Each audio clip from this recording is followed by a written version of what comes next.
Good morning. ഇത് ഇന്നലെ കഴിച്ച ഒരു ഓബ്സ്റ്റർ സൂപ്പയാണ് കേട്ടോ. ഓബ്സ്റ്റർ സൂപ്പ് എന്ന് പറഞ്ഞാൽ ഫ്രൂട്ട് സൂപ്പ്. ഇത് ഭയങ്കര തണുപ്പിച്ച് കഴിക്കുന്നതാണ് നല്ലത്. ചൂടോടെ കഴിക്കാൻ വലിയ രസമില്ലാത്തൊരു സാധനമാണ്. അതായത് വേനൽക്കാലത്ത് ചൂടിനെ മറികടക്കാൻ വേണ്ടിയിട്ടാണ് ഇവിടുത്തെ ആൾക്കാർ ഇങ്ങനത്തെ ഫുഡൊക്കെ കഴിക്കുക. അപ്പോൾ ഇതിൽ വന്നേക്കുന്നത് പറഞ്ഞാൽ നമ്മൾ കോക്കനട്ട് മിൽക്ക് ആഡായിട്ടുണ്ട്, നോർമൽ മിൽക്ക് ആഡായിട്ടുണ്ട്, പിന്നെ കുറച്ച് ടൈപ്പ് ഓഫ് ബെറീസ് ഉണ്ട്, ബ്ലാക്ക് ബെറിയും ബ്ലൂബെറിയും, പിന്നെ റെഡ് കറൻറ്റ്, അങ്ങനത്തെ കുറേ സാധനങ്ങളൊക്കെ ഇതിൽ ആഡായിട്ടുണ്ട്. അപ്പം എന്തായാലും നല്ല ഹെൽത്തിയുമാണ്, നല്ല റിഫ്രഷ്മെൻറ്റുമാണ്, നല്ല ടേസ്റ്റുമാണ്. നിങ്ങൾക്ക് ട്രൈ ചെയ്ത് നോക്കണമെന്നുണ്ടെങ്കിൽ വീട്ടിൽ തന്നെ ഉണ്ടാക്കാവുന്നേ ഉള്ളൂ. ഇത് ആക്ച്വലി ഒരു ജർമ്മൻ ഡിഷല്ല, ഇതൊരു ഹംഗേറിയൻ ഡിഷാണ് കേട്ടോ.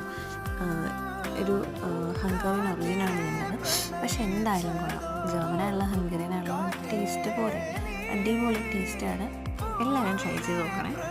ചൂസ്